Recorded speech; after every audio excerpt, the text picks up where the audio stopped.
São aos egípcios, propriamente dito, o que aconteceu com eles é o processo normal de qualquer povo que é dominado por um povo estrangeiro. Nasce em si um sentimento de independência, de nacionalismo, de desejo pela recuperação do poder que antes era de seus ancestrais. Para recuperar esta unidade política, o Império Egípcio teve que entrar em duas batalhas. Os Ixos não eram os únicos desafetos de Faraó. Ao norte, uma batalha foi travada contra os mesmos e ao sul, outra contra um outro povo, os núbios, que também estavam a favor dos Ixos. O Estado egípcio, então, acabou ganhando essas batalhas, vencendo os Ixos e consolidando novamente o seu poder sobre todo o território. Agora, é muito curiosa a forma como provavelmente os egípcios retomaram o poder.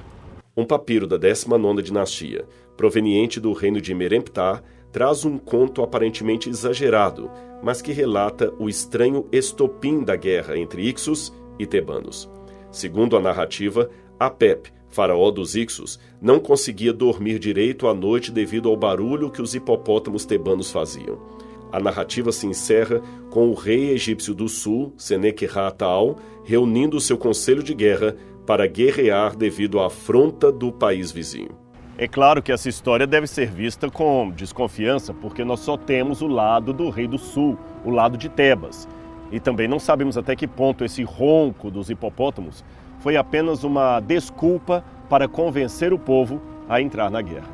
Seja como for, segundo as informações do papiro de Meremptah, a querela entre os reis durou aproximadamente 30 anos e foi formada em curtas campanhas com exércitos igualmente pequenos. A batalha se iniciou entre Apep, rei do lado Ixo, e Senequerra-Taal, rei do lado tebano. Sua múmia está hoje exposta no Museu do Cairo e é sem dúvida a mais bizarra de todas. Os ferimentos provocados em sua cabeça e sua face demonstram a violência com a qual ele foi assassinado, provavelmente no campo de batalha.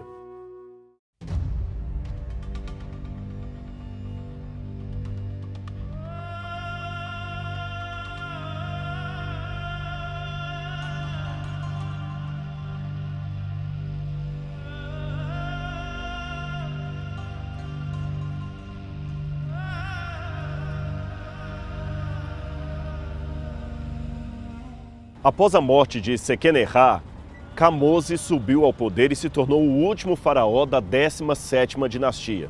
Ele também batalhou contra os Ixos e os venceu. Camose foi um faraó que viveu pouco tempo no poder, mas que também era extraordinário nas batalhas. Os egípcios o apelidaram de Camose, o Bravo. O relato de suas vitórias está nessa estela comemorativa, hoje disposta no Museu Arqueológico de Luxor. Como ela não menciona Mênfis ou outra grande cidade do norte, se suspeita que Cames nunca atacou Avares, embora isto seja assunto controverso. O fato é que ele derrotou seu último faraó e assumiu o poder. Mas Camose morreu cedo e por isso ele ficou pouco tempo no poder. Aliás, ele nem foi sepultado com todas as honras faraônicas, o que indica que ele morreu antes que a sua tumba ficasse completamente terminada. Quem o substituiu no trono foi seu irmão mais novo, Amose, com apenas 10 anos de idade. Uma criança ocupando o trono do Egito.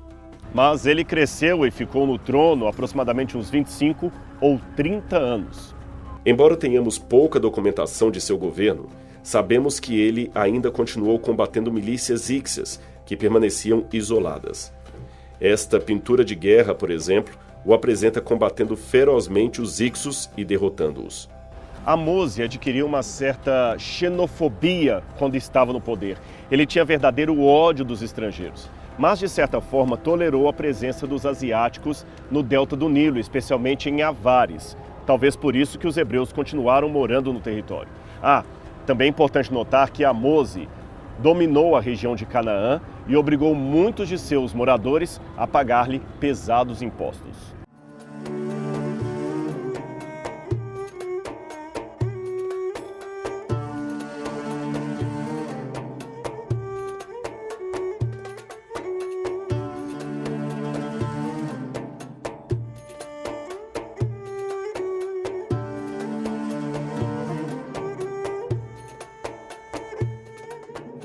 Fontes históricas e indícios arqueológicos, no entanto, dão conta de que, sobre o antigo assentamento de Avares, foi erguida outra cidade, talvez com o intuito de apagar a memória do antigo assentamento dos Ixos. Quem fez a mudança ainda é motivo de incerteza, mas o oportunista Ramsés, como era costume de seu governo, colocou estátuas de si mesmo sobre o terreno e proclamou-a como a sua cidade, Pi-Ramesse, ou a Casa de Ramsés. Esta é aparentemente o que sobrou de uma das muitas estátuas de Ramsés que haveria nesse lugar.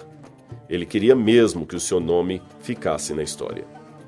Com tudo isso que aprendemos, é possível levantar a hipótese de que aqui, em Avares, ficaria a terra de Gósen e a famosa cidade de Pi-Ramesse, e Amose seria aquele que a Bíblia descreve em Êxodo, capítulo 1, verso 8, dizendo: levantou-se sobre o Egito um novo rei que não conhecia nada sobre a vida de José. A continuação da história é dramática.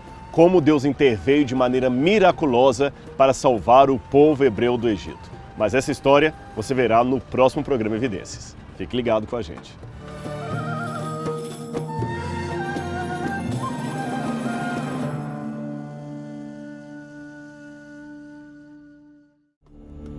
Semana que vem no Evidências.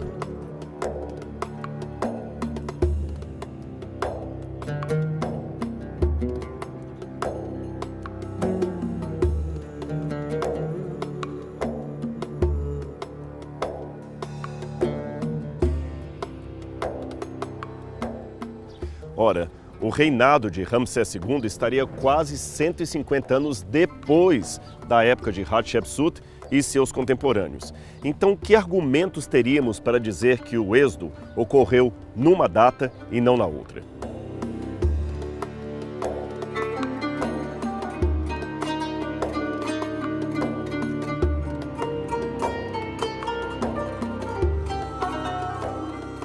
Uma das coisas que ficaram claras em relação ao início da 18ª dinastia faraônica é que os novos reis do Egito não queriam jamais que o poder caísse, mais uma vez, nas mãos de estrangeiros. Parece que o domínio ixo ainda estava presente em seus corações e em seus temores.